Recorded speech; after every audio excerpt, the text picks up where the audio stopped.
Eleanor Marsh found her husband in his recliner on a Tuesday afternoon in October, the television still running a game show.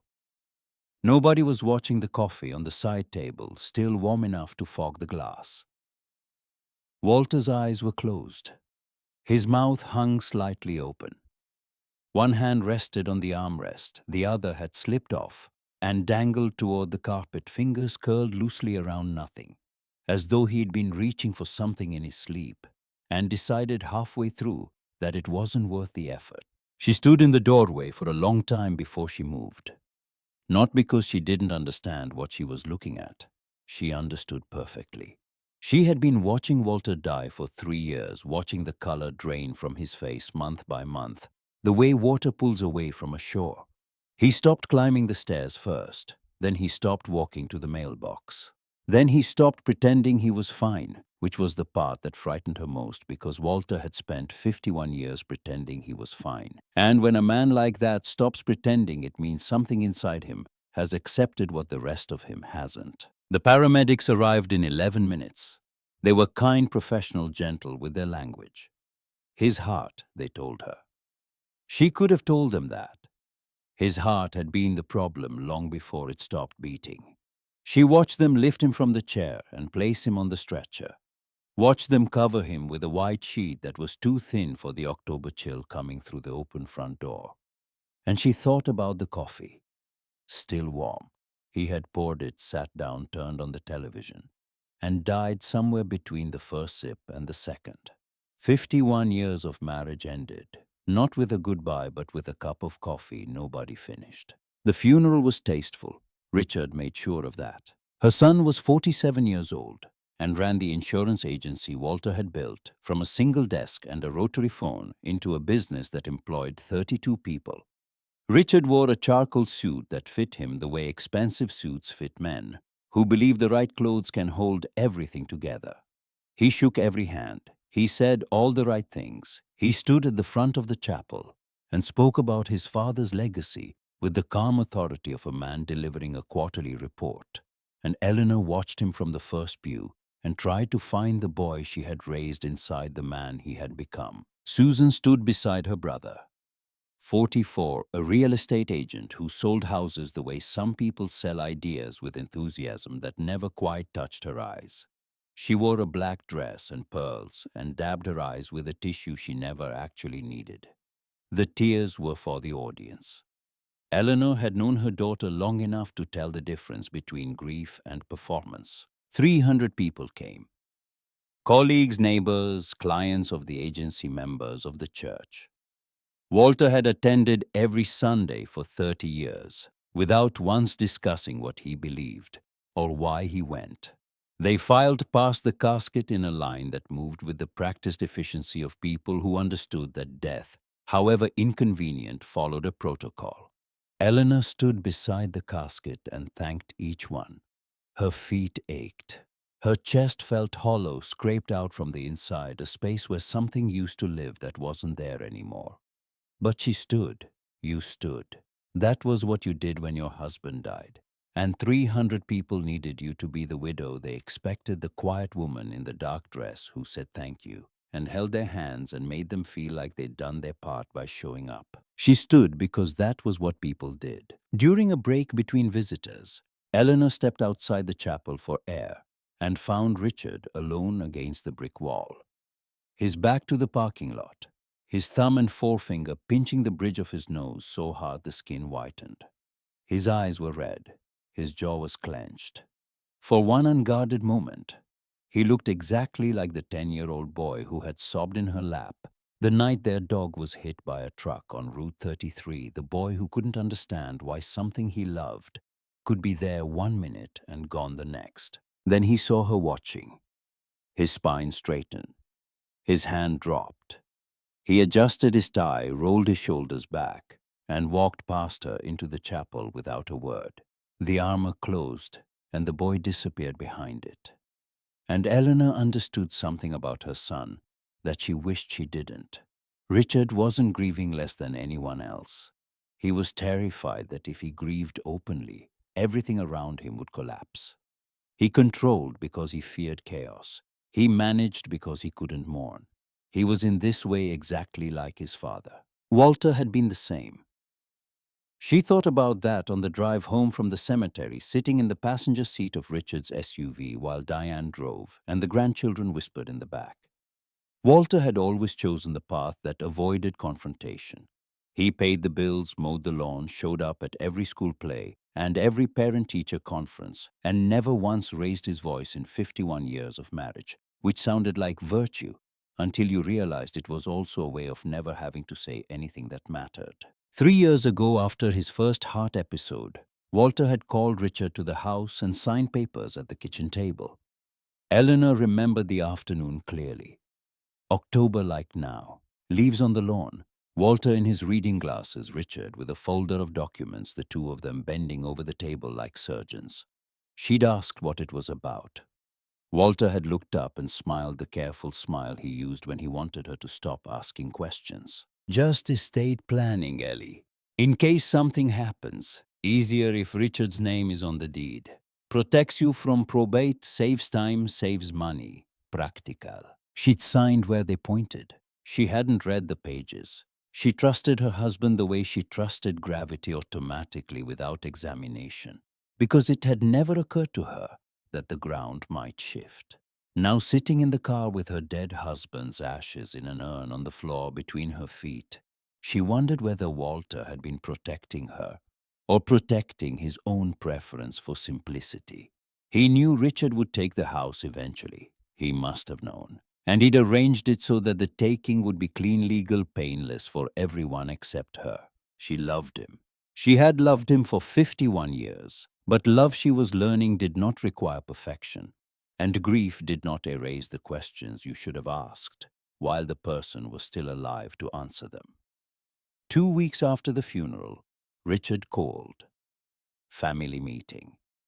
He used those exact words, the same phrase he used when discussing vacation itineraries or Thanksgiving seating arrangements, as though dividing a dead man's life was a matter of scheduling. Eleanor drove to his house. The house she and Walter had helped him buy 15 years ago, writing the check for the down payment on a Saturday morning, while Richard stood in the kitchen of the empty split level and talked about potential and equity and long-term investment. She parked on the street and walked up the driveway and sat at his dining room table across from her 2 children. Richard had a legal pad. Susan had a folder. They had been busy. Richard cleared his throat. The deed, he explained, had been in his name for 12 years, since Walter's first heart episode. A practical decision. Estate planning. Eleanor looked at him. She remembered signing the papers. She remembered Walter's careful smile. She remembered not reading the pages because she trusted gravity. The house is technically mine. I'm not asking you to leave tomorrow, Mom. But Diane and I have been talking, and the kids are getting bigger. And there's the question of maintenance, the property taxes, the upkeep. It's a lot for one person. Susan opened the folder without waiting for Eleanor to respond. The way people open folders when they've already decided what the answer should be. Brochures, sunrise gardens, peaceful meadows, facilities with names engineered to make you forget you were being stored. Eleanor felt something cold settle at the base of her stomach. A weight she recognized from childhood, from the afternoons her father would come inside from the barn smelling like sawdust, and silence from every moment in her life when she understood that something was happening to her, that she could not stop. She asked about the bank accounts. Susan glanced at Richard. They had moved the funds. Savings, investments, the retirement account she and Walter had contributed to for 3 decades while skipping vacations and driving used cars and eating dinner at home, because the future mattered more than the present. All of it transferred into a trust managed by Richard and Susan as co-trustees. For estate management purposes, Susan said, and the phrase came out rehearsed, polished, a line she had practiced in front of a mirror. We secured the accounts, Richard corrected when Eleanor used the word emptied. His jaw tightened the way Walter's used to when he was asked a question he didn't want to answer. Secured, not emptied. There's a difference. Eleanor asked about the car. Susan was taking it. You don't drive much anymore. Mom, it just sits in the garage. Eleanor drove every day. She drove to the grocery store and the library and the doctor and the cemetery where her mother was buried. She told them this. Richard said they would arrange ride services. There were apps now, companies that sent cars to your door. He said it as though technology were a substitute for independence, as though an app could replace the simple dignity of turning your own key in your own ignition. She sat very still and looked at her children. She studied their faces, the faces she had nursed through fevers and chicken pox and strep throat, the faces she had read bedtime stories to every night for years, the faces she had cheered at graduations and worried over during college, and helped through first apartments and first heartbreaks and first mortgages. Richard had Walter's jaw and her eyes. Susan had her smile, though Eleanor could not remember the last time Susan had actually smiled at her, with warmth instead of politeness. They were not evil. She understood this even as the cold weight in her stomach spread. They were not cruel in the way that cruelty requires intention and malice. They were something more common and more difficult to forgive. They had never gone without, and because they had never gone without, they had never learned that abundance was not owed. Every dollar Walter earned, every sacrifice Eleanor made, every late night she spent doing the agency's books, while Walter built the business and the children slept upstairs in clean sheets in warm bedrooms. All of it had been absorbed into the fabric of their lives, as though it had always been there, as though it were natural, as though the money and the house and the car and the comfort were weather. Something that simply happened, not something that was built by two people who loved each other enough to put their own wants last. She understood something else too. Walter had let this happen. He'd put Richard's name on the deed and never told her what that really meant. He'd known what Richard would do because Richard was his son, and Walter understood the architecture of his son's ambition the way an engineer understands the building he designed. Walter had seen the blueprint and had chosen not to warn her, because warning her would have meant a conversation he didn't want to have, a conflict he preferred to avoid, a truth that was easier to bury than to face. She loved him. She would always love him. But he had not protected her from this, and that knowledge sitting in her chest next to the grief and the hollowness and the cold weight was the worst thing she learned that afternoon. Worse than losing the house, worse than the accounts, worse than the car. Her husband had loved her for 51 years and had still chosen ease over her safety. "Is there anything left?" Eleanor asked quietly. Richard and Susan exchanged a look. The look passed between them the way a ball passes between teammates, quick practiced, coordinated. "There's Grandpa Arthur's farm," Susan offered. She nearly laughed when she said it, a small exhale through her nose that carried the ghost of amusement. "The one in Kentucky. Dad always said it was worthless. The county sent letters about back taxes a few years ago. We didn't respond. How much in back taxes?" Richard checked his legal pad. "About 11,000. The property's assessed at less than the tax debt. Nobody would buy it. It's just sitting there rotting." Eleanor nodded slowly. A farm in rural Kentucky that her father had owned and never discussed and never let anyone touch. 60 acres of nothing, according to her children. A debt wearing the mask of an inheritance. "I'll take it." Richard blinked. "Take what?" "The farm. I'll take the farm." Susan leaned forward with the expression she used when clients made unreasonable offers on properties she was trying to sell. "Mom, there's nothing there. The house is falling apart. There's no running water, no electricity. You said it's mine. My father left it to me. Not to a trust, not to you, to me. It's worthless," Richard said. "Then you won't mind if I keep it." Neither of them argued. The farm was a punchline, a line item on a spreadsheet that produced only negative numbers, a piece of paper representing a debt nobody wanted to pay. They let her have it the way you let a child keep a broken toy, not out of generosity, but because it cost you nothing, and ended the conversation. Eleanor left Richard's house that evening with her purse, her coat, and her father's pocket watch. She had carried the watch for 22 years since Arthur Marsh died of emphysema in 2002 on the same farm her children had just handed her like a consolation prize.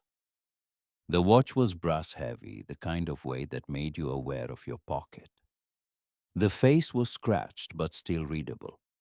The back bore 4 numbers engraved by hand etched into the metal with a steadiness that suggested the engraver had known exactly what he was doing. Not a date, not a year, not a phone number or an address. Just 4 digits arranged in a sequence that matched nothing Eleanor had ever been able to identify.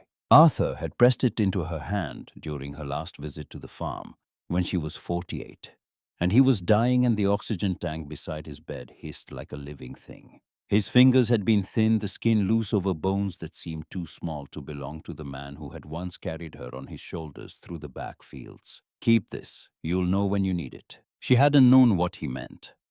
22 years later, she still didn't. But she kept it in her left pocket close to her heart every single day. And when she held it now in the cooling October evening outside Richard's house, the brass felt cold against her palm. A small, dense planet of mystery she carried without understanding. She stayed in Richard's guest bedroom for 3 weeks. They made her feel it every single day, not with cruelty, but with the slow accretion of signals that communicated in a language no one acknowledged speaking, that she did not belong. Diane sighed when Eleanor used the kitchen in the morning. Not loudly, not dramatically. Just a small exhalation, barely audible, the kind of sigh that could be denied if confronted. But Eleanor heard it every time, and it shrank her. The grandchildren were told to keep their voices down because Grandma needed rest, which was the household's agreed-upon translation for Grandma is in the way.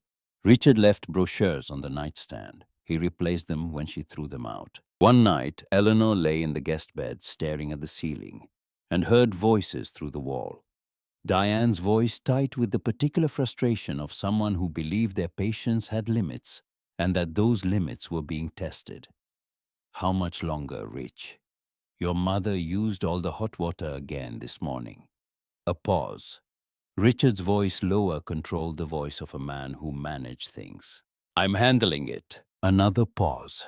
Then quieter almost to himself. Dad wouldn't have wanted her living like this, Diane. He would have wanted her somewhere she'd be taken care of. Eleanor lay in the dark and absorbed this. Richard genuinely believed he was doing the right thing. He wasn't lying to Diane. He was lying to himself. And that was the variant of dishonesty she found hardest to forgive, because you cannot argue with a man who is convinced of his own goodness. You cannot show him what he is doing when he has already decided that what he is doing is love. She had cried enough. She had done her crying here in this room into a pillow at 3 in the morning, while the house slept around her muffled sobs pressed into fabric so that no one would hear. Because even in her grief and her dispossession, she could not bear to inconvenience the people who had caused it. She was done with that now, sir. The tears had served their purpose. They had washed something out of her, some final residue of the woman who believed that if she was good enough and quiet enough and small enough, the people she loved would love her back the same way. On the 22nd day, Eleanor packed her suitcase. One suitcase. Everything she owned fit inside it, which was a fact that should have been devastating, but instead felt clarifying, like clearing a cluttered table down to bare wood. She took a Greyhound bus from Columbus, Ohio to a town called Colton in rural Kentucky. The ticket cost $37. She had $47 left. The bus smelled like diesel fuel and old upholstery and the particular exhaustion of people traveling not towards something but away from everything. Eleanor sat by the window and watched Ohio dissolve into Kentucky. The flat suburbs thinning the strip malls, giving way to gas stations, giving way to fields.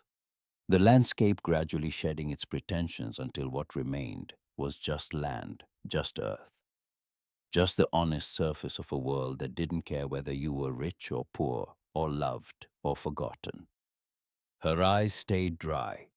Whatever reservoir had fed her grief had emptied itself sometime during the last 3 weeks, and what remained was not sadness, but a clarity so sharp it felt almost like relief. Colton wasn't much. A two-block main street with a hardware store called Patterson's that sold everything from nails to canned soup, a diner with a hand-lettered menu in the window, a post office, a Baptist church with a steeple that needed painting. The bus dropped her at a gas station on the edge of town. She asked the attendant for directions to the old marsh farm.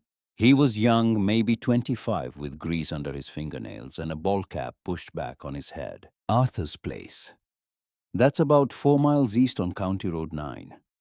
Nobody's been out there in years. You family. I'm his daughter. Huh. He scratched his chin and looked at her the way people look at something they can't quite categorize. Didn't know old Arthur had family. He kept to himself. Eleanor walked. 4 miles on a two-lane road with no shoulder. Her suitcase bumping against her leg with every step, the handle digging into her palm. It took nearly 2 hours. A truck slowed down as it passed a heavy-set woman in a feed cap leaning out the window with the easy concern of rural strangers. "You need a ride, hon? I'm almost there." "Where's there?" "The Marsh Farm." The woman's eyebrows climbed.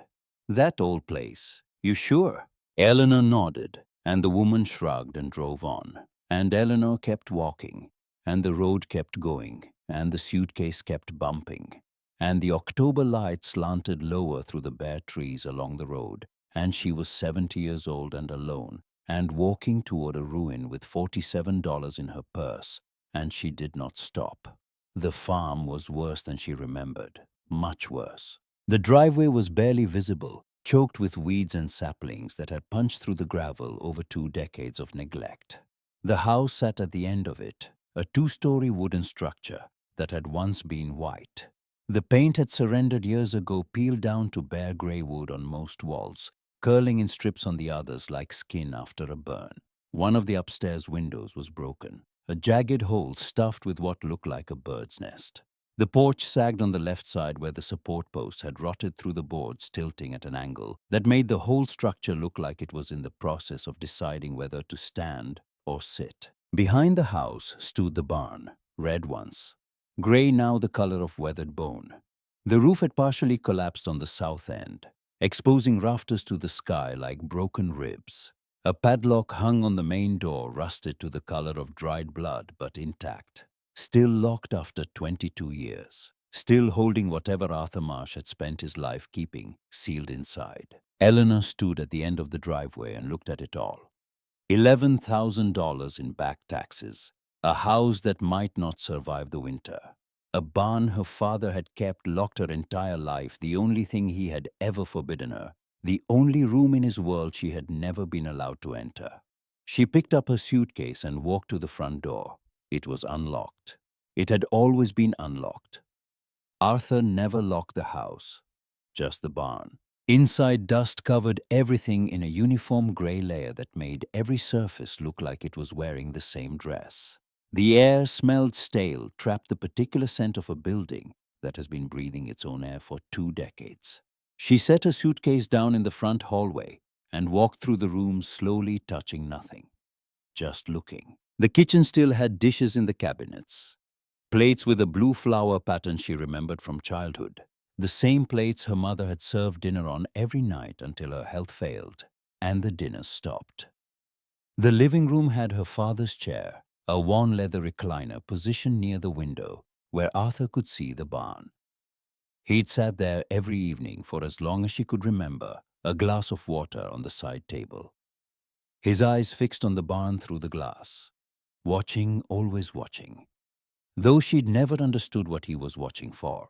She stood in front of the chair and looked through the window at the barn, the same view her father had studied every night of his life. She did not sit down. She wasn't ready for that yet.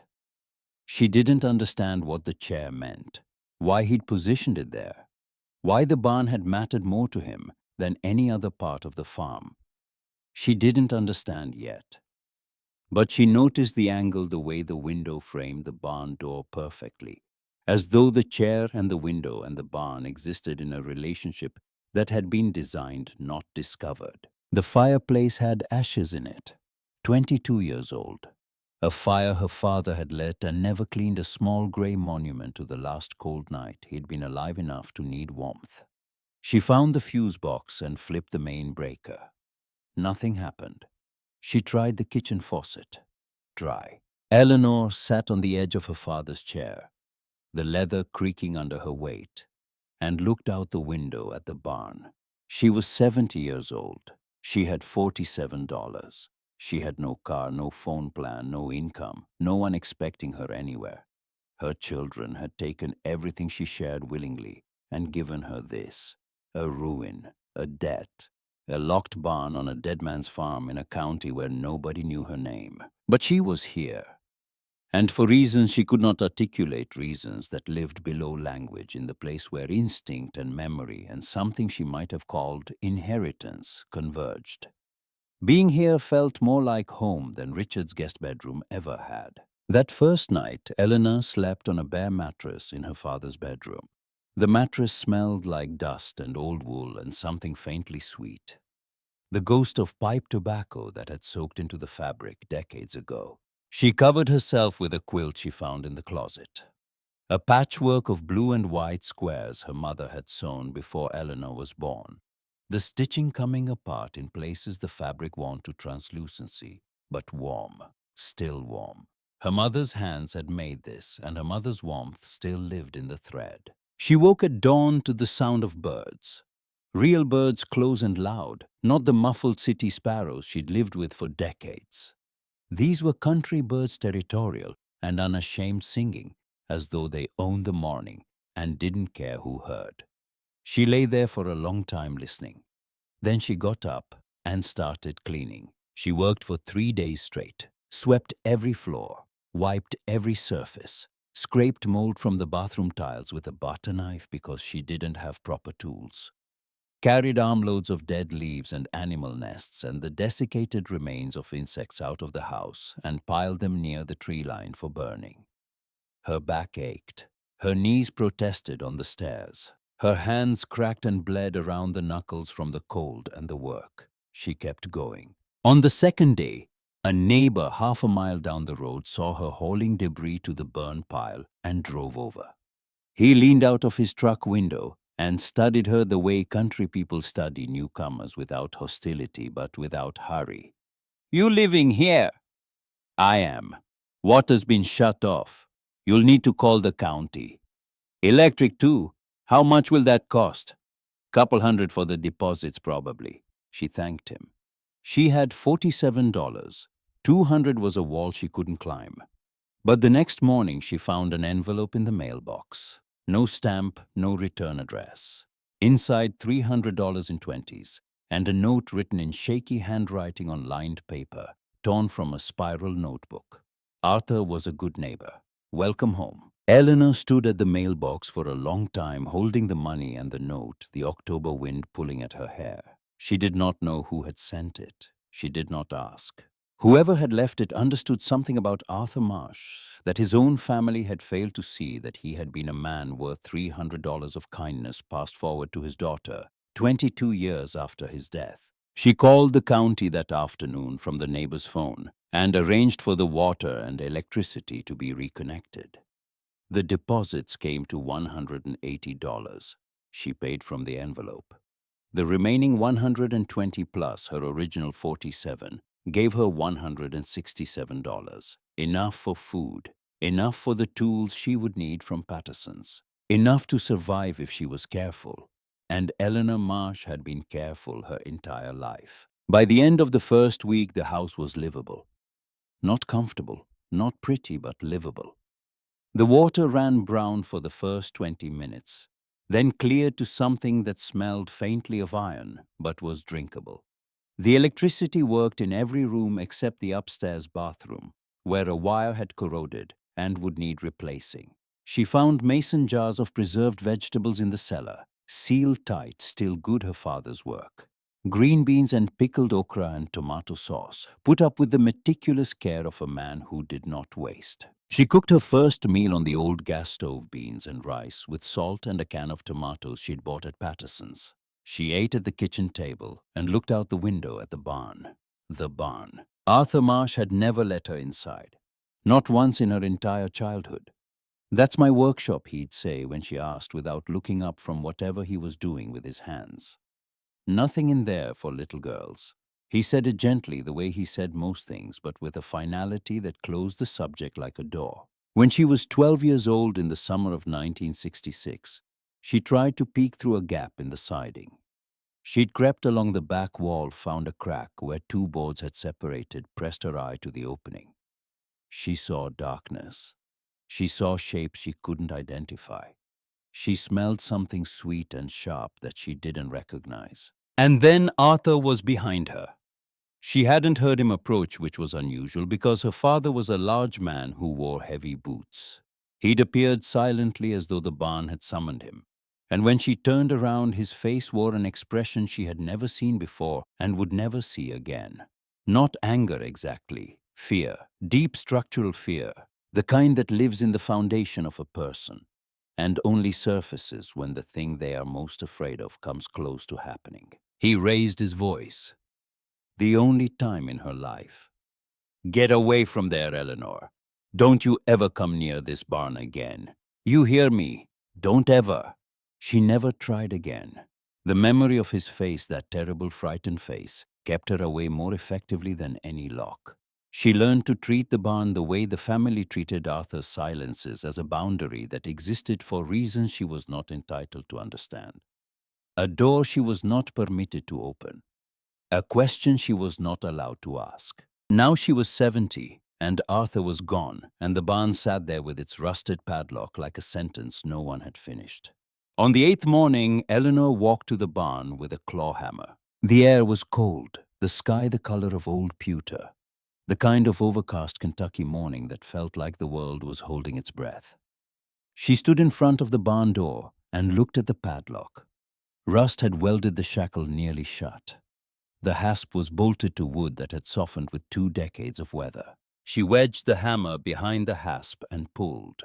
The screws held. She braced her feet and pulled harder, leaning her full weight backward, and felt the wood give fiber by fiber, the screws tearing free from the rotting grain with a sound like cloth ripping.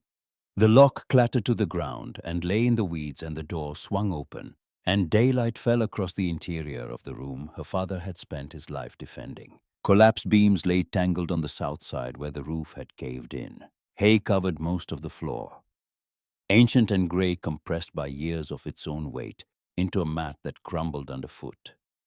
Tools hung on the walls, so rusted they had become sculptural pliers, and wrenches and saws fused to their hooks by oxidation.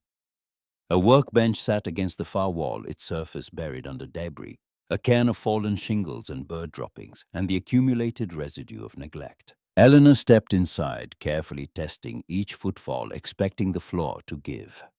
It didn't. She kicked aside the hay near the entrance and looked down. Concrete.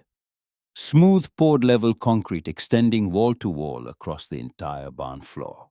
She kicked more hay aside. More concrete. Clean, consistent, professionally finished. That wasn't normal. Barns had dirt floors, packed earth, sometimes wooden planks over joists. They did not have poured concrete foundations, not unless someone had a reason to seal what was underneath. Eleanor walked the entire floor, scraping hay aside with her boots. The concrete was uniform. No cracks, no settling, no seams, clearly done by someone who knew what they were doing and had taken the time to do it right. Near the northeast corner, the surface changed. Slightly smoother, slightly newer though, still decades old, a patch of concrete that didn't quite match the rest, the way a repaired wall never quite matches the original paint. She stamped her foot. The sound changed.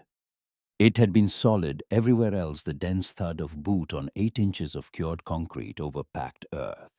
Here in the northeast corner, the sound was different. Hollow, resonant, deep, like dropping a stone into a well and hearing it echo off the walls on the way down. Eleanor knelt.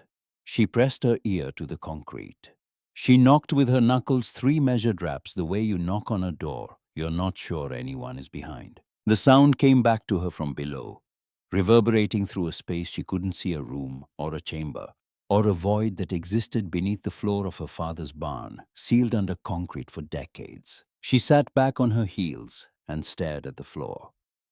Her father had poured a concrete floor in his barn.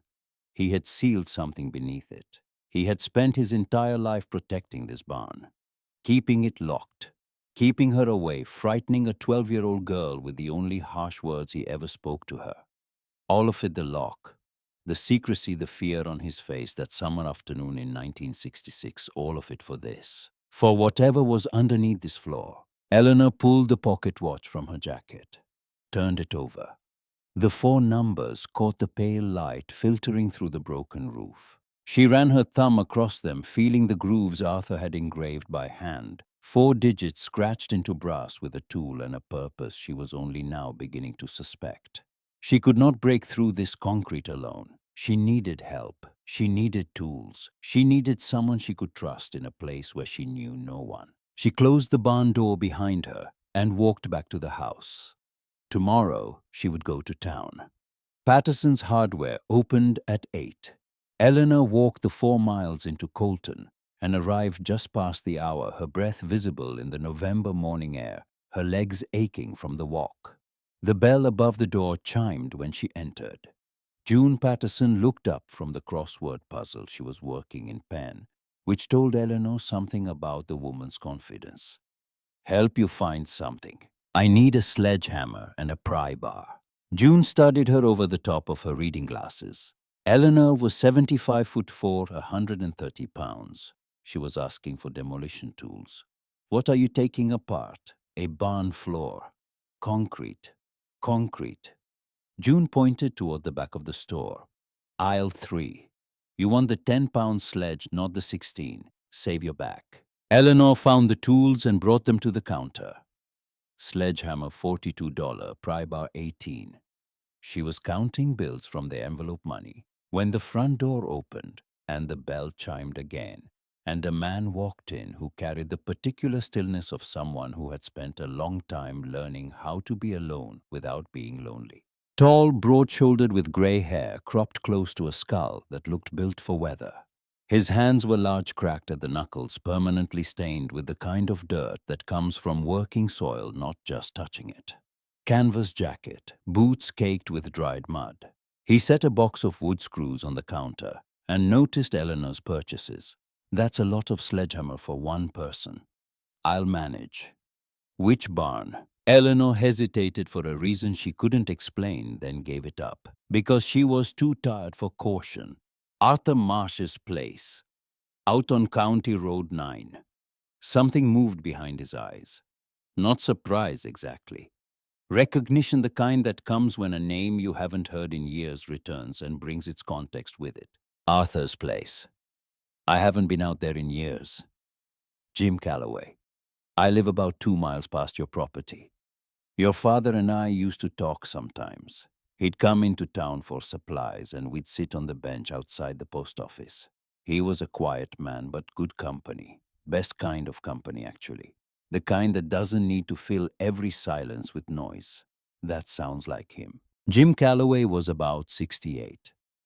She would learn later that he was a veteran who had come home from a war he didn't discuss to a farm he worked alone.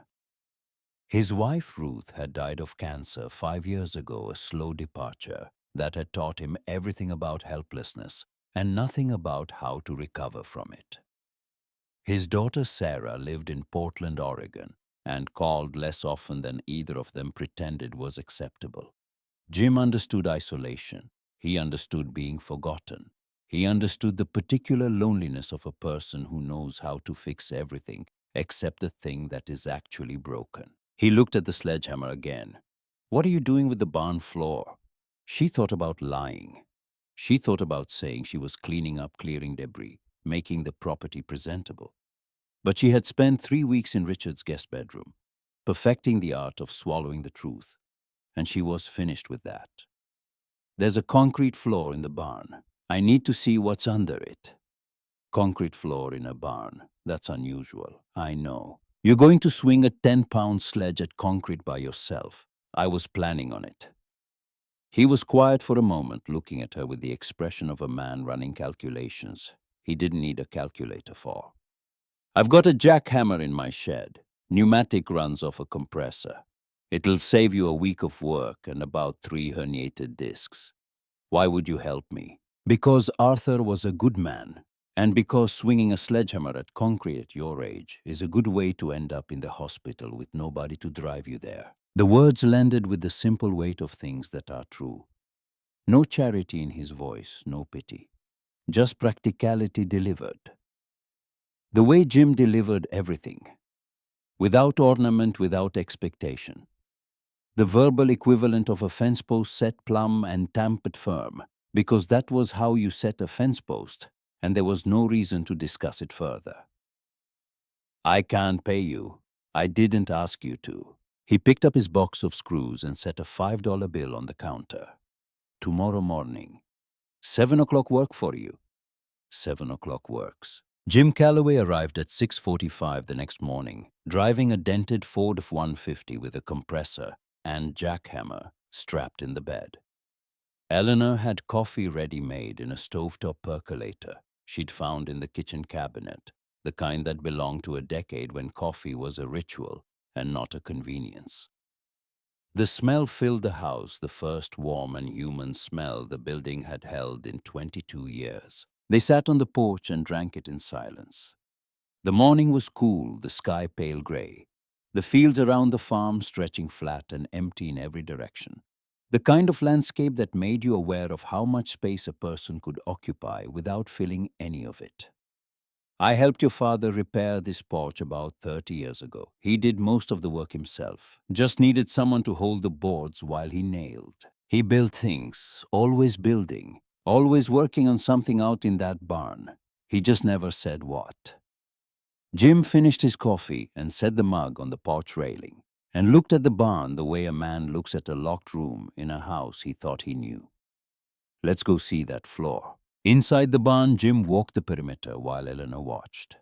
He kicked hay aside, studied the concrete, knelt and knocked on it in several places, listening with his head tilted the way a doctor listens to a chest. When he reached the northeast corner, the spot where Eleanor had heard the hollow echo, he stopped. There's something under here. This section sounds different from the rest. The main pour is solid, probably 8 inches thick, a serious foundation. But right here, it's thinner. Poured over something. A hatch, maybe. A door, maybe. He stood and brushed his knees. Only one way to find out. He set up the compressor outside the barn door and ran the hose to the jackhammer inside. Eleanor stood back near the workbench. Jim positioned the chisel point on the concrete near the northeast corner, braced his feet and squeezed the trigger. The noise was tremendous. It filled the barn and bounced off the walls and shook the tools on their hooks and rattled the few remaining panes of glass in the windows. Concrete chips flew. Dust rose in clouds that turned the air white. Eleanor tied a rag over her nose and mouth and watched Jim work methodical control, driving the chisel into the floor, in measured strokes peeling away layers of concrete that crumbled into rubble around his boots. 40 minutes. The chisel hit something different. A sound rang through the barn that Eleanor felt in her teeth, a metallic clang, sharp and clear, and completely unlike the grinding crack of breaking concrete. A sound that cut through the jackhammer's roar the way a bell cuts through wind. Jim killed the compressor. The trigger released. The hammer went silent. And in the silence that followed, enormous and sudden, Eleanor heard the echo of that metallic ring still bouncing off the barn walls, diminishing, fading, but not gone. Jim knelt and brushed away the debris with his bare hands, sweeping concrete dust and chunks aside, uncovering what lay beneath. Eleanor stepped closer. She looked down. Steel. Dull gray steel, smooth and cold, set into the concrete like a panel in a ship's hull. Jim cleared more rubble, widening the opening, and the full shape emerged. A hatch, roughly 4 feet square. A steel plate set into a steel frame, bolted to a concrete foundation that extended beneath the barn floor. Military grade. Jim said, quietly tracing the edge of the frame with his fingertips. 1/4-inch plate at least. This was built to last. A heavy-duty combination lock secured a latch on the near side. 3 dials, 4-digit code. Jim sat back on his heels and wiped concrete dust from his forehead with his sleeve. He looked at Eleanor with an expression that had passed beyond surprise into something more like reverence. Your father put this here. This is a serious installation, Eleanor. This is not something a farmer builds to store potatoes. Eleanor reached into her jacket pocket and pulled out the watch. The brass was warm against her fingers, warmer than it had ever felt, as though it had been waiting for this moment to give back the heat of 22 years of being carried close to her heart. She turned it over. 4 numbers.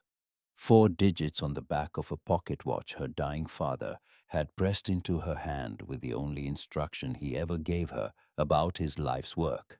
Let me try something? She knelt beside the hatch, her knees pressed into the broken concrete. She dialed the combination, left to the first number, right past 0 to the second, left again to the third, right to the fourth. The lock clicked open. The sound was small. A mechanical click, a tumbler falling into place, a mechanism designed to keep secrets doing the opposite. But in the silence of the barn, in the dust and the grey light and the decades of mystery, that small click was the loudest thing Eleanor Marsh had ever heard. Jim looked at her. She looked at the lock. Her hands were shaking, but her voice was steady. That's what the watch was for. He gave it to me when he was dying, told me I'd know when I needed it. Jim reached for the latch. You want me to open it? No. Eleanor placed both hands on the cold steel. This is my father's. Whatever's down there, he left it for me. I'll go first. The hatch was heavy. Jim helped her lift it, 2 people pulling against decades of disuse, and it swung back on thick hinges that groaned in protest. Cool air rose from the opening, damp and sharp, carrying a smell. Eleanor didn't recognize something sweet, something chemical, something very old. Below them, a steel ladder descended into darkness. Eleanor gripped the top rung. The metal was cold and solid under her hands, bolted to the wall, engineered to bear weight far greater than hers. She lowered herself into the opening, rung by rung. She counted as she went.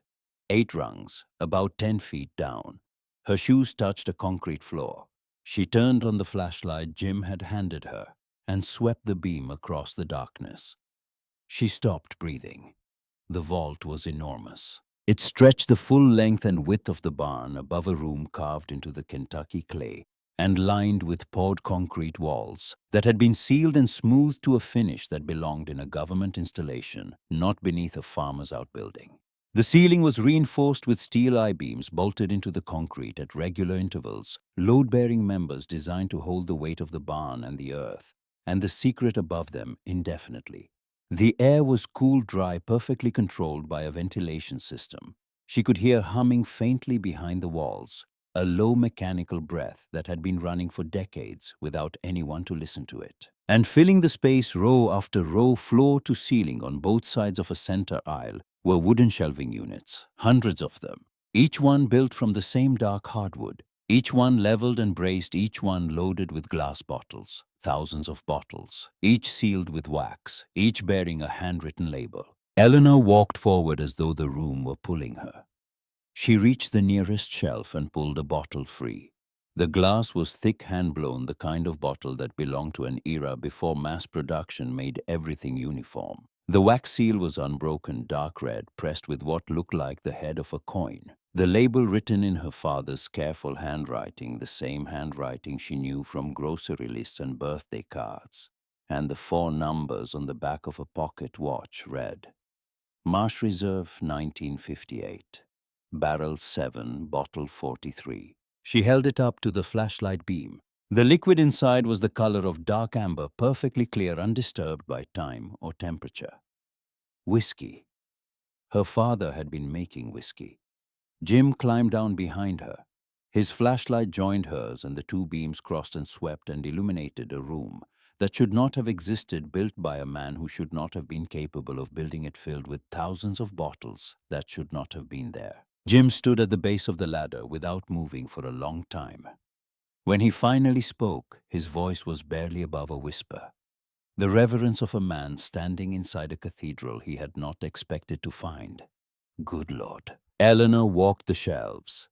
The bottles were organized by year, each shelf labeled with a small wooden placard nailed to the frame. She found 1951 at the far end of the vault, the earliest vintage, and followed the progression forward through time. 1952, 1955, 1958, 1961, 1964, 1967. The last year was 1968. 18 years of production bottled and sealed and stored and abandoned. There must be 5,000 bottles down here, Jim offered after counting shelves and multiplying. Maybe more. Eleanor set the bottle back on the shelf. Her mind was working beneath the shock processing sorting, trying to build a framework around what she was seeing. Her father, Arthur Marsh, the quiet farmer who fixed his own tractor and mended his own fences and drove the same truck for 20 years and patched his boots with shoe goo when the soles wore through, had been running a distilling operation underneath his barn for nearly 2 decades. He had dug this vault by hand. He had poured the concrete. He had built the shelves and the ventilation system and the steel hatch and the ladder, and he had done all of it in secret, telling no one, showing no one. And then he had sealed it beneath a concrete floor and spent the rest of his life sitting in a leather chair by the window watching over it. The workbench near the ladder was the final piece. Clean, organized, untouched by the decay above. Copper tubing coiled on hooks. Glass beakers arranged by size. A set of precision hydrometers sat in a wooden rack. The instruments of a man who understood that what he was making was not moonshine, but something that deserved measurement and care. And on the center of the bench, held in place by the weight of a heavy glass bottle, was an envelope. Her name on the front, her father's handwriting. Jim turned off his flashlight without being asked and stepped back toward the ladder, giving her whatever privacy a room underground could offer. Eleanor heard him sit on the bottom rung, heard the leather of his boots creak, and then heard nothing. She broke the wax seal on the envelope and pulled out the letter. 7 pages, both sides, written in ink that had faded to brown but remained legible, preserved by the vault's constant temperature and humidity. She leaned against the workbench and tilted the pages toward her flashlight beam and began to read. Eleanor, if you're reading this, I'm gone, and I owe you the truth about why I was never the father you deserved. The letter began in 1949. Arthur had come home from the war at 24 years old to a 2-room house with a dirt floor and a well that ran dry every August. Eleanor's mother was pregnant. The farm was 60 acres of clay soil that wouldn't grow anything worth selling, and Arthur had a skill he'd learned from his own father in the mountains of Appalachia. He knew how to make whiskey. It was illegal. Federal crime, state crime, county crime. He knew this. He was 24 and his wife was carrying a child, and the farm earned less in a year than the truck cost to repair.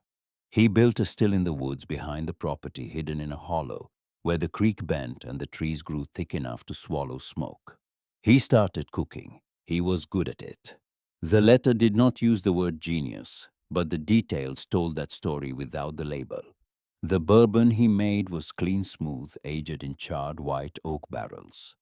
He built himself from timber he felled on his own land. Word traveled the way it does in rural country, through the men who drove the back roads and knew which hollows held stills and which farmers supplemented dirt-poor harvests with something that poured amber and burned clean. Men came from Louisville, from Lexington, from as far as Nashville.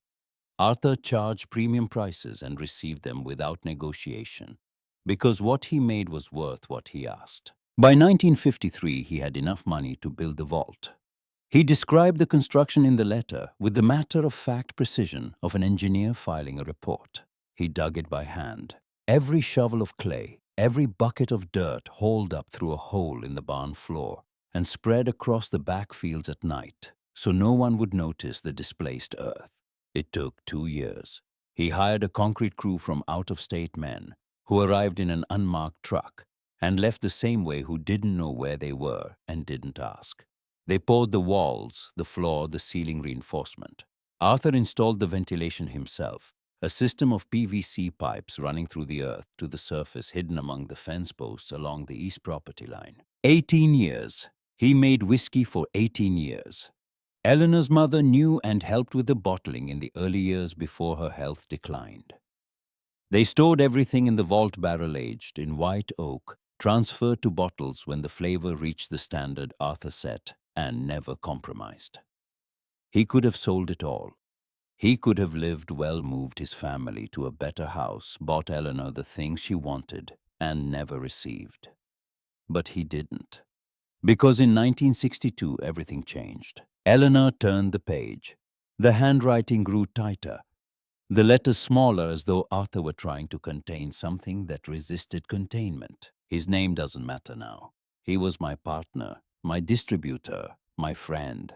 Or I thought he was. He got greedy, wanted a bigger cut. When I said no, he threatened to turn me in. When that didn't work, he came to the farm one night with two men I didn't recognize.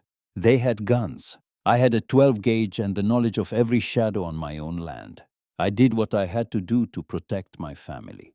I won't write the details. You don't need them. But after that night, I shut everything down, sealed the vault, poured concrete over the hatch, never touched it again. A man who shows the world everything he has is a man who's already lost it. So I showed the world nothing. Eleanor's hands had stopped shaking somewhere around the second page. The trembling had been replaced by something calmer, something that felt like recognition, the sensation of a pattern completing itself, a picture that had been blurred her entire life suddenly snapping into focus. The locked barn, the chair by the window, the fear on his face when she tried to peek through the siding, the 4 numbers on the watch, all of it connected, all of it explained. All of it the work of a man who had spent 40 years living inside a secret that was too dangerous to share and too important to abandon. The letter's final pages shifted tone. The handwriting loosened. The sentences grew longer, less controlled, as though Arthur had stopped writing a report and started writing a confession. He had placed the farm in an irrevocable trust in 1982, filed with a lawyer in Colton, whose son now ran the practice. The trust protected the land, the structures, and everything on or beneath the property. Eleanor was the sole beneficiary. No one else had standing, not her husband, not her children, not a court-appointed conservator. The trust could not be amended, revoked, or challenged without evidence of fraud in its creation. And there was no such evidence because Arthur Marsh had been methodical about everything he did. I know I wasn't the father you wanted. I know I was distant, distracted, always out in that barn when you needed me in the house. I'm sorry for that. I was building something for you, even if I could never tell you what it was. The bottles are worth money, real money, more than the house your husband bought, more than the agency, more than whatever your children will inherit from his estate. But promise me this, don't let anyone take it from you. The people who love your money are never the people who love you. Trust the ones who show up when you have nothing. Your father, Arthur. Eleanor folded the letter. She pressed it flat against the workbench with both palms, feeling the paper under her fingers, the texture of her father's truth. She looked around the vault. 5,000 bottles, some nearly 70 years old, made by a man who had lived poor his entire life to keep his daughter safe from a past he couldn't speak about and a fortune he couldn't reveal. She slid the letter into her jacket pocket next to the watch. 2 objects, a key and an explanation. The combination that opened the lock and the story that explained why the lock existed. Jim's voice came from the darkness near the ladder. You are right. My father wasn't a farmer. He was a distiller. And he spent his whole life hiding a fortune under this barn to keep it safe. For me, Jim was quiet for a long time. She heard him shift on the rung, heard the leather creak again. When he spoke, his voice carried the weight of a man who understood what it meant to live next to something for decades without ever seeing it. Arthur was something else. He was. The public library in Colton occupied a single room in the back of the community center. 6 computer terminals arranged along one wall, shelves of donated paperbacks along the other, and a librarian named Doris who wore reading glasses on a beaded chain and treated the Dewey Decimal System like scripture. Jim drove Eleanor there 3 days after the vault discovery. She spent 4 hours reading about bourbon, about aged spirits, about the collector market for vintage American whiskey. She learned that bottles from the 1950s and 1960s, if authenticated and properly stored, could sell for hundreds of dollars each, some for thousands. A single bottle of pre-prohibition bourbon had sold at auction the previous year for over $100,000. She sat back in her chair and looked at the screen. 5,000 bottles, temperature-controlled storage that any collector would envy, provenance traceable through a handwritten letter and a trust document filed 4 decades ago. Find what you needed, Doris asked from behind the counter. More than I expected. The second thing she needed was an expert. Someone who could verify the bottles, assess their condition, and attach a number to what Arthur Marsh had built in the dark. Jim knew a man who knew a man. 3 phone calls made from the payphone outside the post office because Eleanor's prepaid cell had no signal in town. The result was an appointment with a spirits appraiser based in Louisville, a man in his mid-50s who wore wire-rimmed glasses and carried a clipboard, and spoke about whiskey the way some people speak about architecture, with precision and devotion in equal measure. He arrived on a Tuesday morning.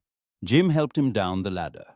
Eleanor watched from the workbench where she had set up 2 folding chairs and a lamp connected to an extension cord running up through the hatch, like an umbilical cord connecting the vault to the world above. The appraiser stood at the bottom of the ladder for 30 seconds without moving. His eyes tracked the shelves, the rows, the volume of what was stored here. He did not speak. He walked the aisle slowly, pulling bottles at random, examining labels, holding them to the light, checking wax seals with a jeweler's loupe.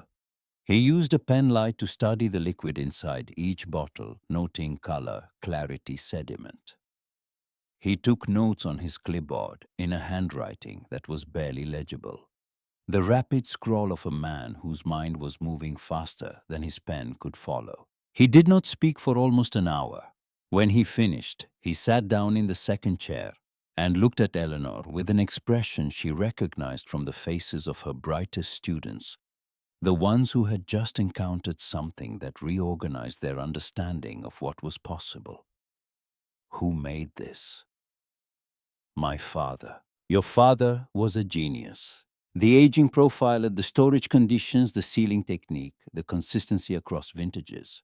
I've evaluated museum collections that showed less care than this. How much?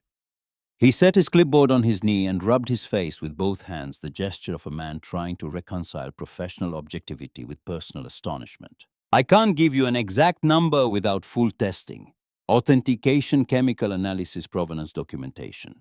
But based on what I'm seeing, based on the volume, the age range, and the condition, you're looking at a collection worth somewhere between $20 and $30 million. The number occupied the space between them like a third person in the room. Eleanor did not react. She had expected something large. Hearing it spoken aloud was different from expecting it, the way knowing a storm is coming is different from standing in the rain. 20 to 30 million. Her father, who had driven the same truck until the frame rusted through, who had patched his boots and eaten beans and rice and never once complained about the life he was living, had been sitting on a fortune the entire time, guarding it, aging it, waiting for the daughter he loved to need it badly enough to find it. But the appraiser wasn't finished. His expression shifted from wonder to something more cautious. The face of a man who understood that treasure and trouble often occupied the same ground. There's a complication. This whiskey was produced illegally. Moonshine, selling through conventional auction houses or retail channels, would create legal exposure. Federal excise tax issues, state licensing violations, questions about the original production that could attract attention you don't want. Eleanor felt something cold touch the edge of her relief. Not panic, not despair, but the recognition that Arthur's secret carried a weight that extended beyond the bottles themselves. The appraiser leaned forward. There is a path. Spirits this old with documented provenance and historical significance can be classified as collectible antiques rather than consumable beverages. Federal law permits the sale of antique spirits through specialized dealers and private collectors provided the paperwork is handled correctly. You'd need a lawyer who specializes in spirits regulation. The authentication process is more complex, the buyer pool is narrower, and the prices will reflect a risk discount, meaning I'll get less. Meaning you'll get less per bottle than if these were legally produced Kentucky bourbon from a licensed distillery. But you'll still get a great deal, and you'll get it without anyone going to prison. What do you recommend? Don't flood the market. Sell small batches, 50 to 100 bottles at a time, through vetted private buyers. At that pace, 5 to 10 years to maximize the return. And if I need money now, quickly, he thought about it. I can connect you with collectors who would buy an initial lot based on my preliminary assessment. But I should be honest with you. One of the three I have in mind is conservative. He may want to wait for full authentication before committing. The other two are more aggressive, but they'll negotiate hard on price because of the legal gray area. Do it. The appraiser left that afternoon with 10 bottles for laboratory analysis and the names of his 3 collectors. Eleanor walked him to his truck and watched him secure the bottles in padded cases with the tenderness of a man handling newborns. Keep this quiet. Nobody else needs to know yet.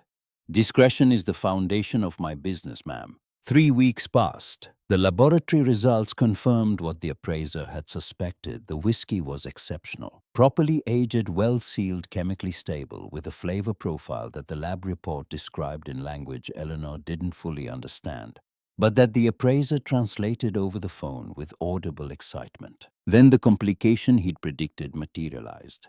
The conservative collector withdrew. His lawyer had reviewed the provenance documentation and raised concerns about the production's legality, not criminal concerns. The statute of limitations had expired decades ago, but civil liability questions that made the collector uncomfortable. He wished Eleanor well and declined to participate. 2 buyers instead of 3. 40 bottles from the 1958 and 1961 vintages. The negotiation took a week. The final price was $95,000 wired to the bank account Eleanor had opened in Colton the previous week. Less than half of what the bottles might have brought through a conventional auction house. The risk discount was real, and it stung. But $95,000 was still $95,000. Eleanor paid the overdue property taxes in full. $11,000 gone in a single cashier's check that closed a debt she'd carried since the day her children had laughed about it at Richard's dining room table. She paid the current year's assessment. She hired a roofer to patch the farmhouse. She had the plumbing inspected, the septic system serviced, the electrical panel replaced. She bought a used Chevy truck from a lot outside town, 10 years old, rust on the fenders, but the engine turned over on the first try and the heater worked. The lawyer in Colton confirmed the trust. His office was above the post office, reached by a staircase that announced every visitor with a symphony of creaks. The lawyer himself was a man in his 50s with a desk buried under folders and a coffee mug that read, "World's okayest lawyer," in faded lettering. He found Arthur's file in a cabinet in the back room. The trust documents were inside, along with copies of the property deed survey maps and a letter of instruction Arthur had left with the firm 42 years earlier. Irrevocable living trust. Established 1982. The farm, the land, all structures and contents held for Eleanor's sole benefit. No other beneficiary. No amendment provision. No revocation clause. The trust preceded her marriage to Walter, which classified the property as separate estate, untouchable by marital claims or inheritance disputes. Can my children challenge it? The lawyer read through the provisions with the deliberate pace of a man who charged by the hour, but cared about accuracy more than revenue. They could try, they'd lose.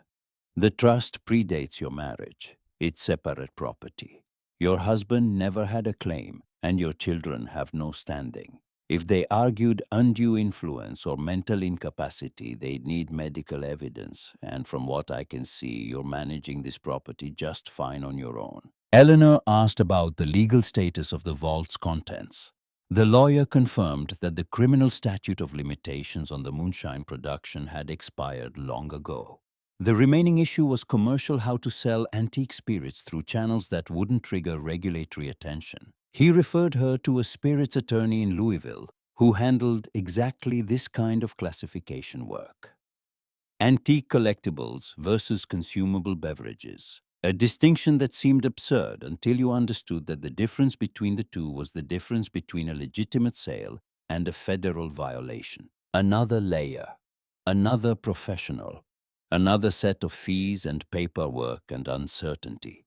Arthur's secret was not a simple inheritance. It was a puzzle box, each solution revealing a new compartment, each answer generating a new question. The whiskey was worth a fortune, but the fortune was wrapped in complications that required patience and expertise and money she was only beginning to accumulate. Eleanor drove back to the farm and sat at the kitchen table with the trust documents spread before her. Outside, November was turning to December. The trees along County Road 9 were bare. The fields had gone brown. The sky pressed low and gray against the land, and the farmhouse creaked in the wind like a ship at anchor. She did not call her children. She did not tell Richard about the trust or the vault or the money. For the first time in decades, she did not feel the obligation to report her existence to anyone, to justify her decisions, to explain herself in terms that made other people comfortable.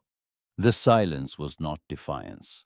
It was simply the sound of a woman remembering what it felt like to own her own life. But silence from someone who used to be dependent is louder than any phone call. Susan noticed first. She called Eleanor's old number and found it disconnected. She called Richard, who admitted he hadn't heard from their mother in over a month. They checked the assisted living facilities Susan had researched. Eleanor had never applied to any of them. She had vanished from the grid her children had built around her, and the grid which was supposed to contain her had nothing to report. Susan drove to Kentucky on a Saturday in late November. Eleanor saw the rental car coming up the driveway from the kitchen window. She stepped onto the porch and waited. Susan got out slowly. She was dressed for the city heels and a wool coat, and she picked her way up the gravel path the way someone crosses a stream on stepping stones. Each step a calculation, each placement deliberate. She stopped at the bottom of the porch steps and looked up at the house, at the fresh paint on the front, at the new porch boards, at the truck parked beside the house with its rust and its solid engine. "You painted it, just the front. Jim's helping me do the sides next week." "Who's Jim?" "A neighbor."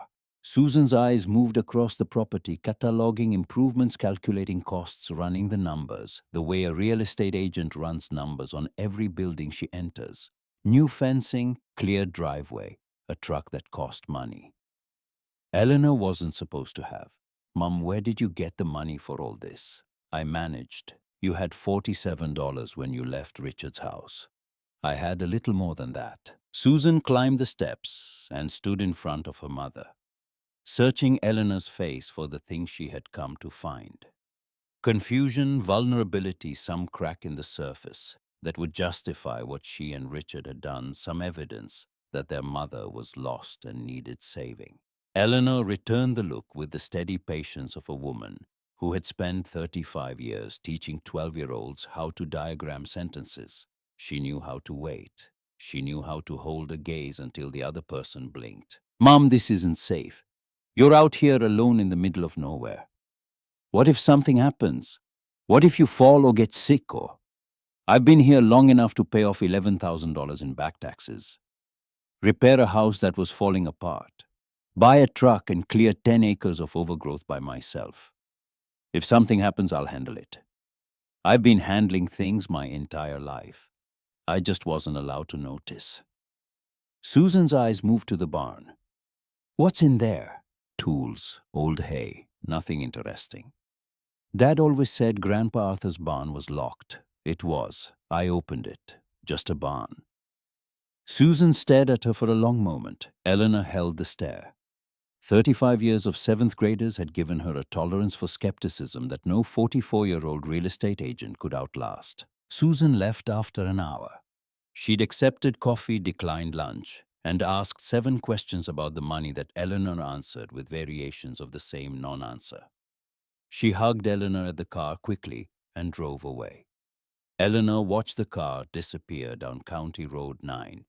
Then she went inside and called Jim. Susan was here. She saw the truck, the new paint, the fencing. She's going to tell Richard. What do you think Richard will do? He'll do what he always does. He'll try to take control. Richard moved fast.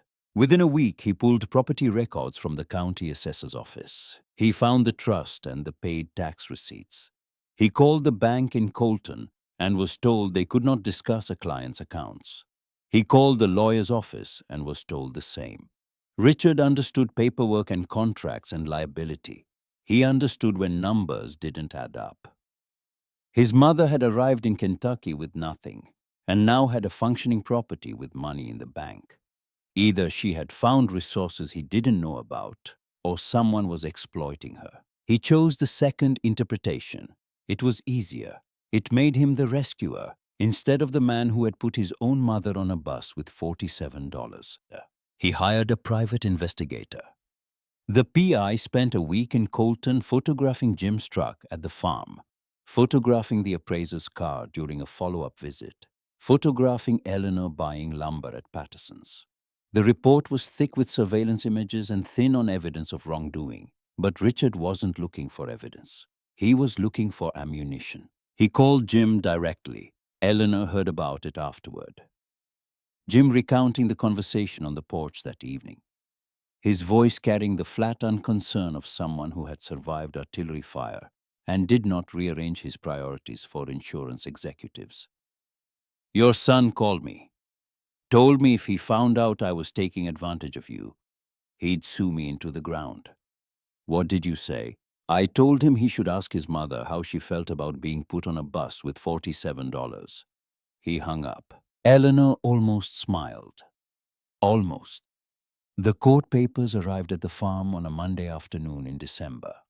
A process server drove up the driveway, handed Eleanor the envelope, and left without a word. She stood on the porch and read them in the gray December light while the wind pulled at the pages. Her son and daughter were petitioning the county court to declare her mentally incompetent and to appoint Richard as conservator of her person and estate, including all trust property. The petition cited her age, her sudden relocation to an isolated rural property, her apparent confusion regarding financial matters, her vulnerability to exploitation by unknown third parties. It described her as a grieving widow in cognitive decline who had abandoned the safety of her family to live in squalor on a condemned property under the influence of an unidentified male associate. Eleanor read it twice. She folded the papers and walked inside and sat at the kitchen table. She was not frightened. She was not wounded. Those responses had exhausted themselves weeks ago, burned out in the guest bedroom and the back of the Greyhound, and the first cold nights on the farm when she had nothing and nobody. What she felt now was something more useful than anger and more durable than pain: clarity. Her children had taken everything she offered willingly. Now they were coming for the thing she hadn't. She picked up the phone and called Jim. I need your help, and I'm going to need that lawyer. Jim came over that evening, coffee at the kitchen table with the court papers spread between them.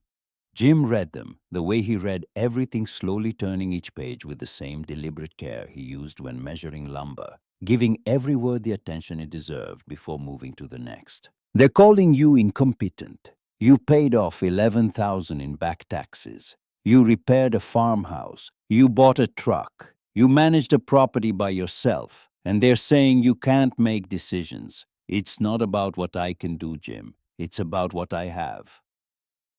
Richard smells money. He doesn't know where it's coming from, and that frightens him. When Richard gets frightened, he gets aggressive. She paused and looked out the window at the darkness where the barn stood invisible against the night sky. He learned that from his father.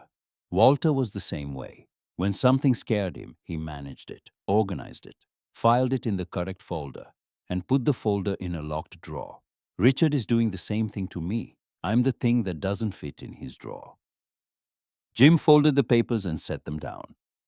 The lawyer in town, you trust him. He knew my father. He understands the trust. Then you need to see him first thing tomorrow. And Eleanor, you need to tell him everything. About the vault, the bottles, the appraiser, all of it. You can't fight this with half the information on the table. She knew he was right. She had been operating on instinct since the day she arrived, making decisions one at a time, reacting instead of planning. That had gotten her this far, but a courtroom was different. A courtroom required documentation, precedent, and a story told so clearly that even people who didn't want to believe it couldn't find a place to insert their doubt. That night, after Jim left, Eleanor sat alone in the kitchen. The wind had picked up. Rain began to tap against the windows, then to hammer, then to roar. The lights flickered and went out. The darkness was total, the kind of dark that exists only in rural places where the nearest streetlight is 4 miles away and the sky offers nothing. She sat in the dark and listened to the storm punish the house. The roof leaked in the corner of the kitchen, a steady drip into the pot she'd placed there weeks ago. The walls groaned. The windows rattled in their frames. The house sounded like it was trying to decide whether to stand or surrender. And Eleanor sitting at the table in the absolute dark with a court summons and a dead father's letter and a vault full of whiskey. She might not be able to sell, felt the same decision pressing against her own walls. She picked up her phone. The screen lit the kitchen in pale blue. She opened the dial pad. She entered the first 3 digits of Richard's number. Her thumb hovered over the 4th. She could call. She could say the words. Come get me, Richard. I'm done. Take me to Sunrise Gardens or Peaceful Meadows or wherever you want to put me. I'll sign whatever you need me to sign. Just come get me. 3 digits glowing on the screen. The storm battering the house. The leak dripping into the pot. 70 years old alone in the dark. Then she looked toward the window. She couldn't see the barn. She couldn't see anything. But she knew it was there, and she knew what was under it, and she thought about Arthur. 24 years old, wife pregnant, 60 acres of nothing. He didn't quit. He didn't call someone to come save him. He picked up a shovel and he dug. Eleanor deleted the 3 digits. She set the phone face down on the table. She wiped her eyes with the back of her hand, a single motion efficient final.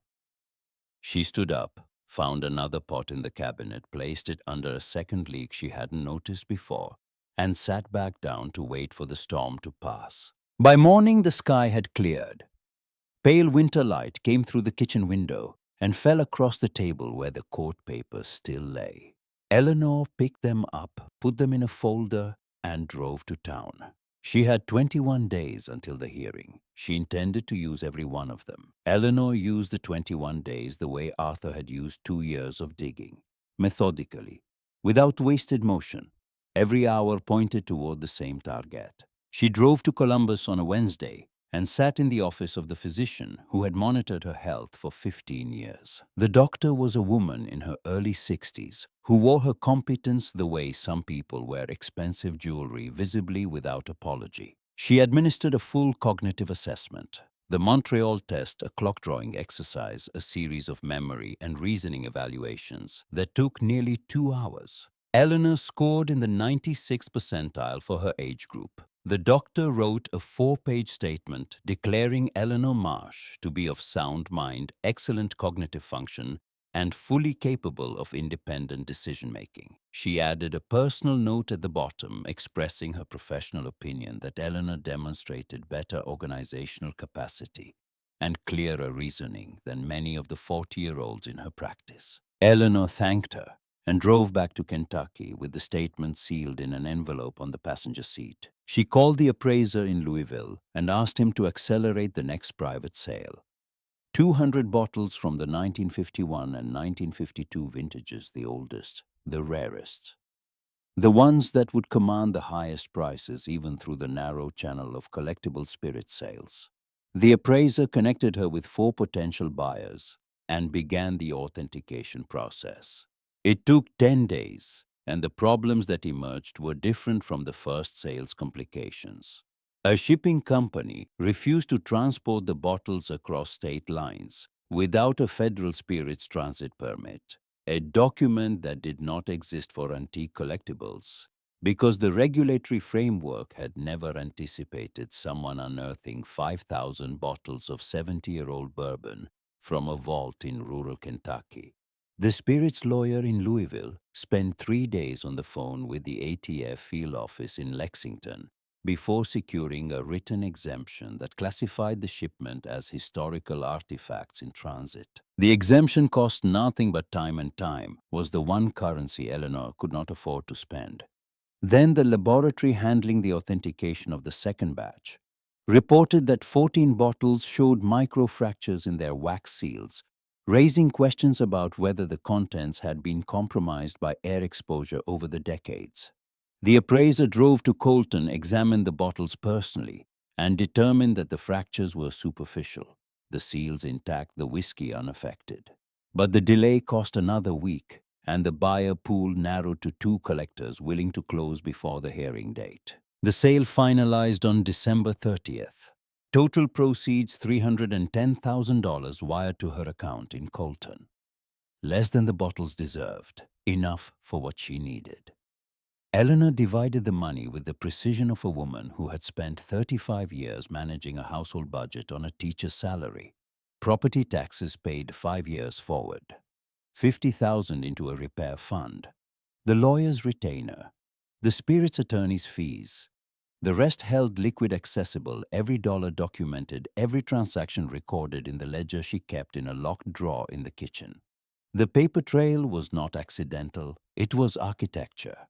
She was building a structure of evidence that said one thing to anyone who examined it: this woman is in complete command of her affairs. Jim helped her prepare, not coaching, not scripting, just talking through the facts each evening on the porch, until the narrative became as familiar as breathing.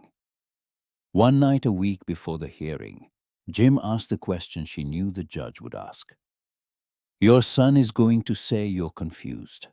He's going to describe a grieving widow who wandered off to a broken-down farm because she wasn't thinking clearly. What's the truth? Eleanor looked at him across the porch railing, across the gap between 2 people who had learned to trust each other, not through declarations, but through the accumulation of small, reliable acts. The truth is that my husband died. My children took everything I had, and I came here because this farm was the only thing left that belonged to me. I didn't come here confused. I came here angry, and then I found what my father left me, and the anger turned into something better. What? Purpose. Jim nodded slowly. The words settled between them like a stone placed on a cairn, small but load-bearing. Tell them that. The hearing fell on a Tuesday, January 9th. Eleanor drove herself to the county courthouse in her truck, wearing a gray wool dress she had bought at a shop in Colton that sold clothing and feed seed from opposite sides of the same store.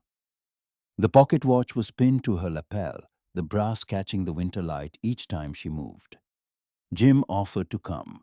She told him to stay. This was between her and her children, and whatever happened in that courtroom needed to happen without a buffer. The courthouse was a limestone building with columns that were trying to be impressive and mostly succeeding.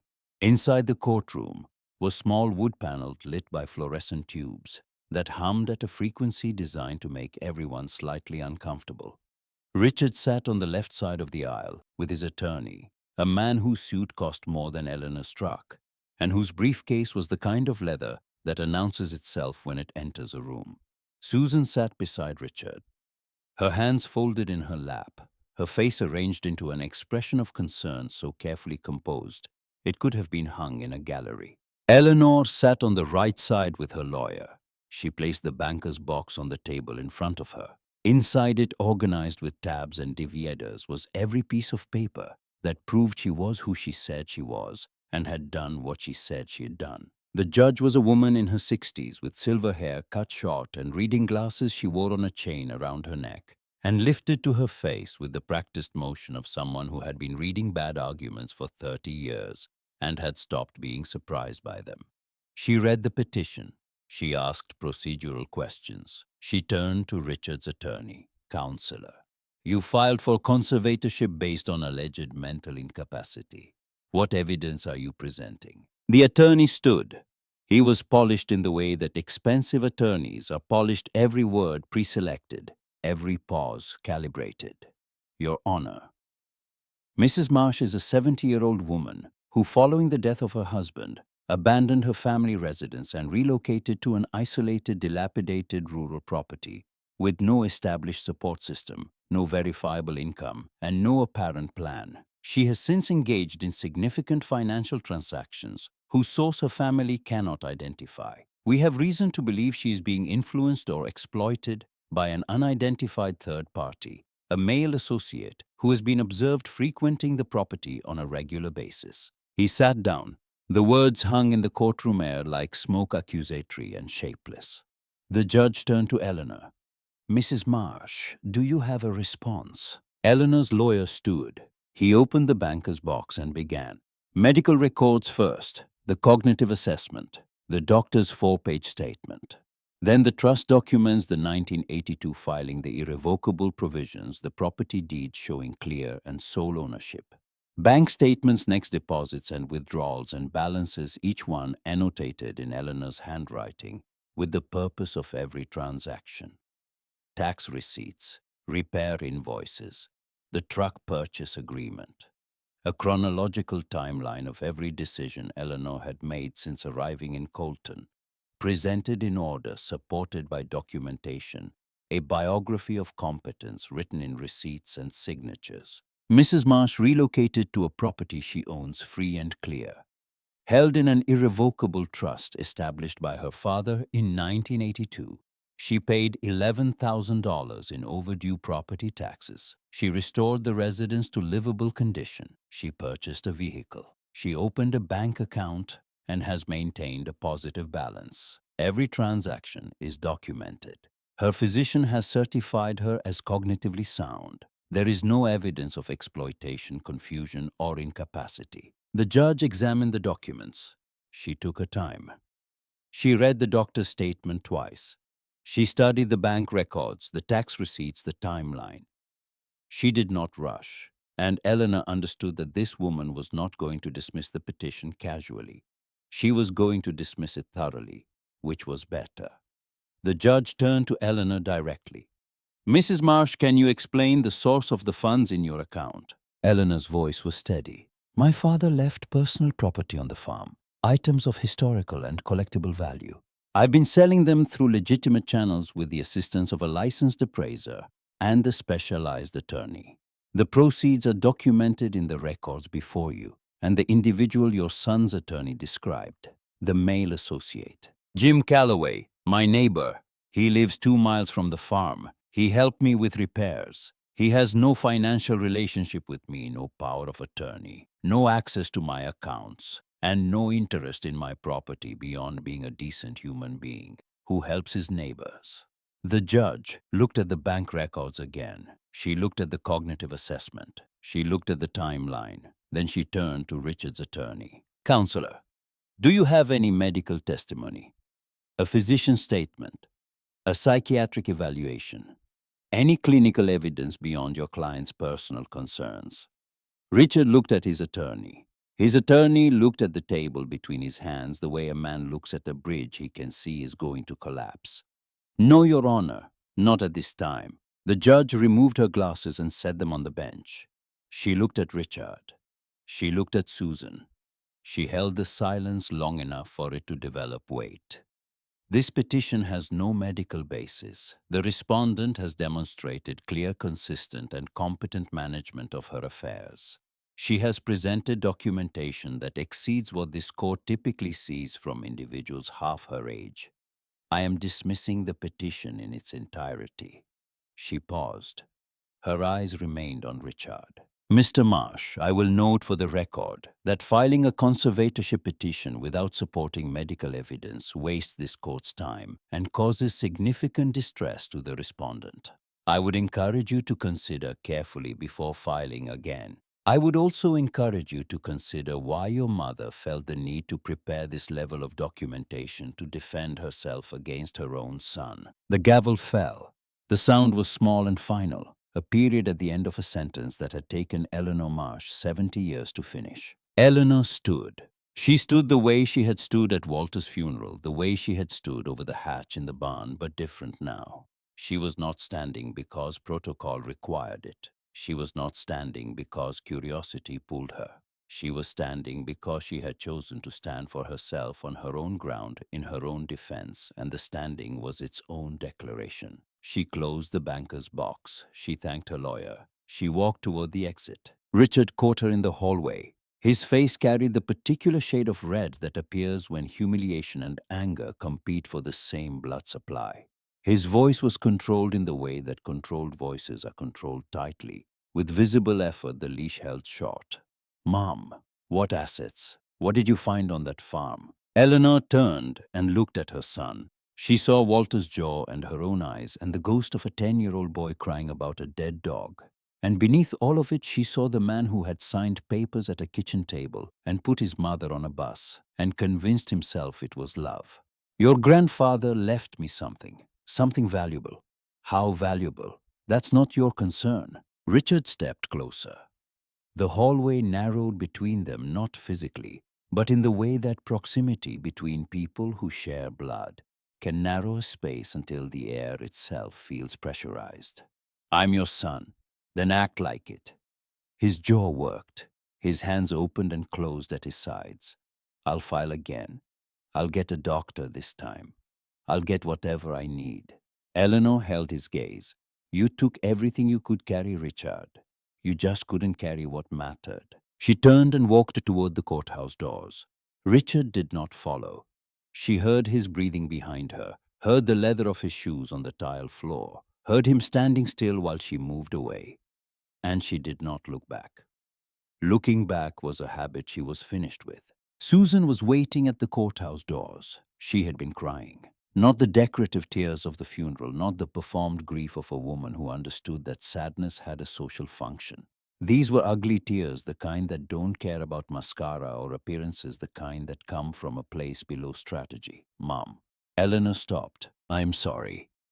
Susan's voice fractured on the second word and did not recover. "I'm sorry for what we did, for the car and the accounts and the conservatorship. I knew it was wrong. I knew it the whole time. I let Richard tell me it was practical. And I believed him because believing him was easier than admitting what we were really doing." "Why did you do it?" Susan wiped her face with the back of her hand, a gesture so artless and childlike that it cracked something in Eleanor's chest. "I don't know." "No, that's not true. I do know. We did it because we could. Because you never said no. Because Dad never taught us what no sounded like coming from someone we loved." The words landed with the weight of a confession that had been rehearsed in sleepless hours and delivered without the rehearsal's polish. Eleanor studied her daughter's face. She saw Walter in Susan's brown eyes, the same eyes that had once looked at Eleanor with love and partnership, across a kitchen table in a house that no longer belonged to either of them.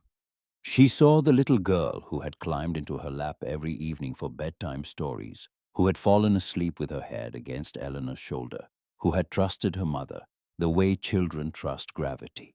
She saw the woman who had forgotten the shape of that trust and was trying to remember it now, standing in a courthouse lobby with mascara on her cheeks and nothing left to pretend. "You can come back," Eleanor told her, and her voice carried something that was not forgiveness. Not yet, but the precursor to forgiveness, the willingness to leave a door unlocked.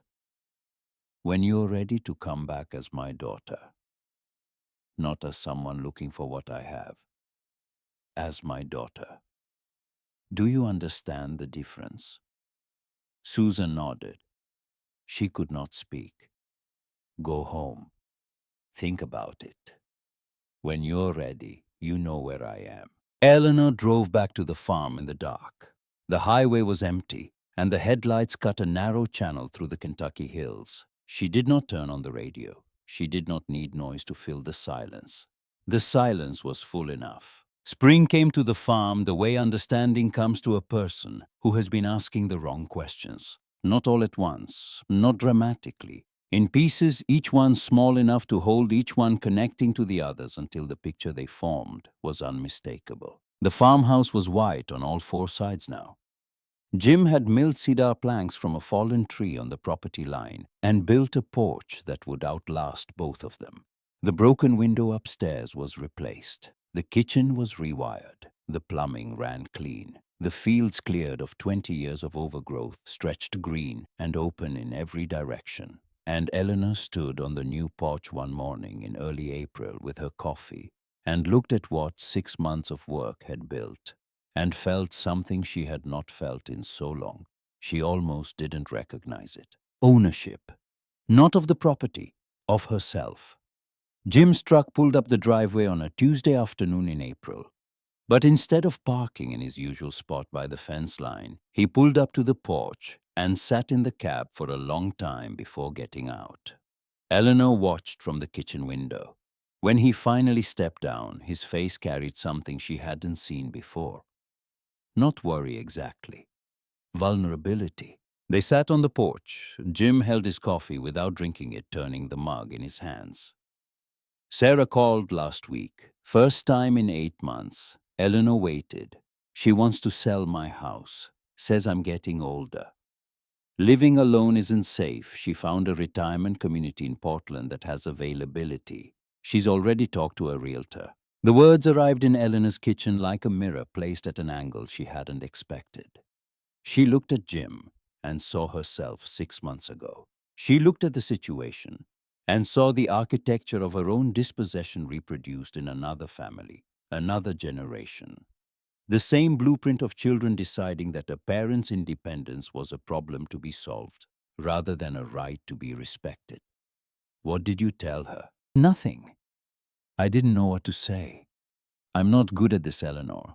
Ruth was the one who knew how to talk.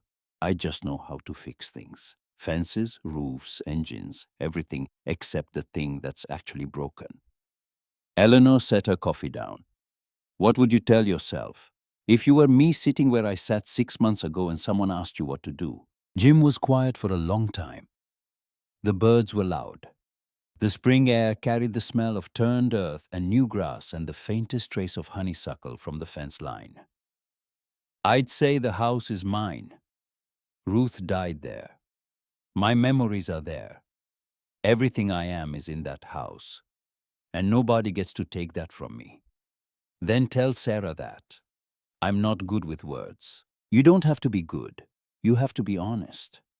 Those aren't the same thing. Jim and most people spend their whole lives confusing the two. The following week, Eleanor heard Jim on the phone in his truck parked in the driveway.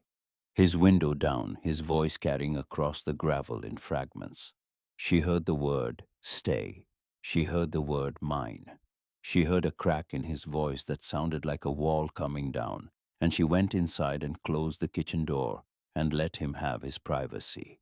She did not ask what Sarah said. She did not need to. Jim showed up the next Tuesday to volunteer at the center, and his face carried something lighter. Not resolution exactly, but the beginning of it, the way the eastern sky carries the beginning of morning before the sun appears. The center had opened in early April. The old pharmacy on the edge of Colton, vacant for years, purchased for $68,000 and renovated in 3 weeks. Jim did the floors and the painting and the electrical. Eleanor chose the sign herself, had it made by a woodworker in the next county who carved the letters by hand into a slab of walnut. Marsh Community Aid. Below it, housing assistance, legal referral, emergency support. She named it Marsh because Arthur had spent his life building something to protect one person, and Eleanor wanted to do the same thing for more people. The irony was not lost on her. Her father had hidden his work underground. She hung hers on a sign above a door. The center opened without ceremony. No ribbon cutting, no press release. Just a door that was open and a woman behind a desk who understood what it meant to have everything taken and to rebuild from the wreckage. Within a month, they were seeing 12 to 15 people a week. Elderly men and women whose adult children had transferred property into their own names during periods of grief or confusion. Widows tangled in probate systems designed by lawyers for lawyers. Veterans who had served their country and been rewarded with a bureaucracy that seemed engineered to discourage the very people it was supposed to help. People who had fallen through the gaps that society pretends do not exist while stepping carefully around them. Eleanor did not counsel them. She was not trained for that and did not pretend to be. She connected them with the people who could help the retired attorney she'd hired part-time, the county social worker, a housing advocate from the university who drove down once a week. But she was there. Every morning she unlocked the door. Every afternoon she made coffee and sat with whoever needed to sit with someone. And the sitting was its own kind of medicine. The presence of a person who had been where you were and survived it and was willing to stay in the room while you figured out whether you could survive it too. Jim volunteered on Tuesdays and Thursdays, intake paperwork, driving people to appointments, carrying boxes. He never talked about why he did it. He just showed up. And showing up, Eleanor had learned, was the only credential that mattered. Susan called on a Saturday in May. Eleanor was in the garden behind the house, turning soil with a spade, her knees dirty. Her hands cracked her back, complaining in the way that backs complain when they belong to 71-year-old women who refuse to stop moving. "Mom, it's Susan. Can I come visit?" "Not for anything, just to visit." "When?" "Next weekend." "I could drive down Friday and stay through Sunday. I don't have a guest room set up. The couch is fine." "All right, come Friday." Susan arrived on a Friday evening in a car Eleanor had never seen, not the one she had taken from her mother. She came alone. No Richard, no lawyer, no agenda tucked inside a folder. Just a weekend bag and a bottle of wine that Eleanor did not open because she had more whiskey than any human being would ever need. They sat on the porch. The evening was warm and the crickets were loud, and the sky above the farm went from blue to purple to black with the patient inevitability of a curtain being drawn by someone who was not in a hurry. Susan talked about the weeks after the hearing, the insomnia, the replaying. About her marriage, which was struggling under the weight of two people who had stopped saying true things to each other. About her work, which filled her days without filling anything else. About the moment in the courthouse lobby when Eleanor had said, "Come back as my daughter," and how those words had followed her home to Ohio and sat in every room of her house and waited for her to understand them. Eleanor listened. She rocked in the chair Jim had built for her. A simple rocker made from oak, and she let her daughter talk without interrupting. Because she had learned that the most important conversations are the ones where you provide silence instead of answers. "Your father and I made a mistake," Eleanor offered when Susan finally paused. "We gave you everything and never asked you to earn any of it. The house, the education, the agency. It all came easy. And when things come easy, you start to believe they're owed to you. That's not an excuse. No, it's not. But it's an explanation. And explanations matter because they're the difference between repeating a mistake and understanding it." Susan was quiet for a moment. Then she asked the question that Eleanor had been carrying an answer for. "How did you do it? How did you come out here with nothing and build all this?" "I didn't have nothing, Susan. I had this farm. And I had your grandfather's stubbornness. And I learned something about your father that I wish I'd learned while he was alive." "What?" "He loved me. But he also let Richard take the house without telling me. He signed those papers and chose not to warn me because warning me would have meant a fight he didn't want to have. I loved your father for 51 years, and I've forgiven him for that because love doesn't require perfection, and forgiveness doesn't require forgetting. But I want you to understand something. The people who love you can still fail you, and when they do, you have to decide whether the love is worth the failure. For me, with your father, it was. I hope it will be with you and Richard too, but that's your decision, not mine." Susan stayed until Sunday. She helped in the garden. She visited the community center and sat in the corner during a session, watching her mother work with a 73-year-old man whose daughter had sold his house while he was in the hospital for hip surgery. Susan watched Eleanor sit beside the man and listen, and write down phone numbers and make calls, and never once flinch at the familiarity of his story. She watched her mother do for strangers what her mother's own children had failed to do for her. Before she left, Susan stood by her car and looked at the barn. Its new roof gleamed in the May sunlight, the repaired walls solid and straight, the combination lock on the door catching the light. "What's actually in there, Mom?" Eleanor smiled. The first full smile Susan had seen from her mother in longer than she wanted to calculate. "Come back next time and I'll show you." Susan hugged her, not the quick obligatory embrace of their previous meetings. She held on with both arms and pressed her face into her mother's shoulder. And Eleanor held on back and for a moment that contained more than either of them could have articulated. They were just a mother and daughter, standing in a driveway in Kentucky with the sun on their faces, and nothing between them but the slow, difficult work of becoming family again. "I love you, Mom. I love you too." Susan drove away. Eleanor watched until the car was a speck on County Road 9 and then nothing at all. 2 weeks later, a plain envelope arrived from Ohio. No return address. Eleanor opened it at the kitchen table. Inside was a single sheet of paper, a receipt, a bill of sale for a 2018 Honda Accord, the car Susan had taken from her 7 months ago. Richard had sold it. The receipt was accompanied by a cashier's check for $12,400 made out to Eleanor Marsh. No letter, no note, no apology, no explanation. Just the receipt and the check and the silence of a man who could not say the words but had done a thing that functioned imperfectly and insufficiently, but unmistakably, as a first step towards something he might not yet have a name for. Eleanor looked at the check for a long time. She thought about Richard. She thought about the boy who had cried about the dog. She thought about the man who had stood in the courthouse hallway and threatened to file again. She thought about the distance between those two people and wondered whether it could be crossed or only acknowledged. She put the check and the receipt in the kitchen drawer. She did not deposit the check that day. She did not call Richard. The gesture was not forgiveness. It was not reconciliation.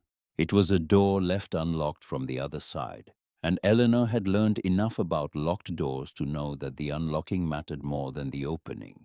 The opening could wait. The opening would come when it was ready, or it wouldn't, and either way she would be here. That evening, Eleanor walked to the barn. She opened the combination lock, pushed open the heavy door, descended the ladder one final time. The vault was cool and quiet and unchanged, the bottles on their shelves. The workbench cleaned, the hum of the ventilation steady as a heartbeat in the walls. She did not count the bottles. She did not check the inventory. She came down here for a different reason now. She sat at the workbench and pulled the letter from the envelope she kept in the drawer. She did not need to read it. She had it committed to memory, every word, every ink stroke, every place where Arthur's handwriting tightened with fear or loosened with love. But holding the paper, feeling it between her fingers, sitting in the room her father had dug from the earth, one shovel at a time, across 2 years of secret labor, that was its own form of communion. A conversation with a man who was gone, conducted not in words but in presence, in the act of being in the space he had made. The farm was not his fortune. It was his apology. For every evening he had spent down here instead of upstairs reading to her. For every conversation he had kept short because he was afraid of saying too much. For the distance he had maintained to protect her from a past he could not confess. He had not been a cold man. He had been a frightened one, terrified that the violence of 1962 would follow him home, that the law would find what he had hidden. That if his daughter ever learned the truth about her quiet father, she would look at him with different eyes. She would have. Of course she would have. But she would not have loved him less. That was the tragedy of Arthur Marsh. He had spent 40 years protecting his daughter from a truth that would not have destroyed her love, only deepened it. Eleanor folded the letter and placed it back in the envelope. She set it on the workbench exactly where Arthur had left it, beneath the heavy glass bottle, in the position it had occupied for decades. She touched the bottle once, her fingertips on the cool glass, and then she climbed the ladder and closed the hatch and walked out of the barn into the last light of the afternoon. She crossed the yard. She passed the garden where the tomato plants she'd started from seed were beginning to set fruit. She passed the porch with its cedar planks, the new railing Jim had installed the previous week. The two rocking chairs positioned side by side. She went inside. She walked to the living room. She stood in front of her father's chair.